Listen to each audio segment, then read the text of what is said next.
All right, commercial real estate developers are waiting for the Federal Reserve to potentially cut interest rates later this month. But it might not be enough for the industry, which has really struggled since the pandemic. Fed Chair Jerome Powell has said that commercial real estate may face risk for years as companies stick with remote work and hybrid policies. And Joy Wiltermuth joins us here on set in Studio 57. She is a news editor and senior markets reporter for MarketWatch. So, Joy, how big of an impact is the potential cutting of interest rates really going to have on the commercial real estate market? It's probably just scratching the surface because you have seen mortgage rates start to come down already with the Treasury yields coming down. So borrowers are getting some relief already just in anticipation of those rate cuts coming. But we're still talking about 6% sort of rates on a new mortgage versus what they're trying to refinance was closer to 4% in general. So it helps a little bit, but it does not solve the problems. And meantime, haven't the fundamentals changed when it comes to the need for corporate real estate? Post-pandemic, hybrid work is more popular now. It's not everywhere, but some folks are just not going back to the office.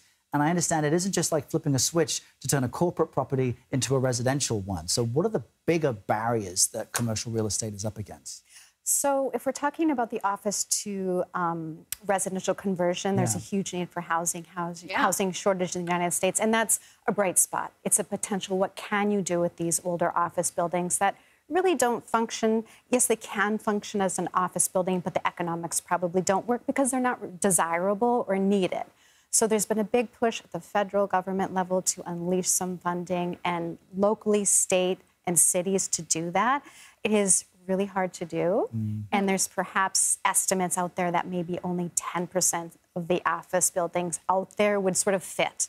Because we're talking about buildings that were constructed a long time ago. It's a very hot idea downtown Wall Street. You've seen success there. You've seen developers do it. And it's kind of a template for other places. But those buildings are old and even kind of getting them at a nice discount, a very steep discount, the developers are still figuring out the math on that, if it works to convert it, the costs. Can they get enough rent once it's done? It takes a year. It takes longer. And the funding aspect has to fit.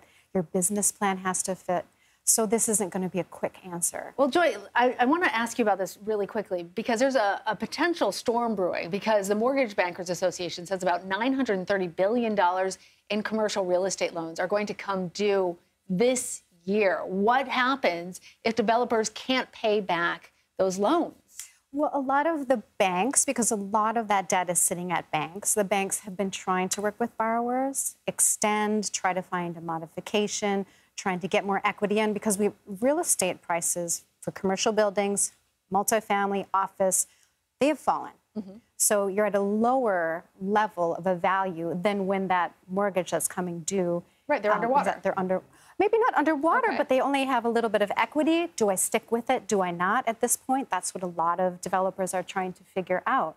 So the banks are trying to work with the borrowers. The banks don't want those properties back.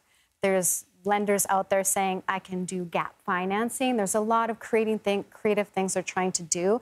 But the fact is, it's not just almost $1 trillion this year. It's for the next 4 years. Each year, almost $1 trillion coming due.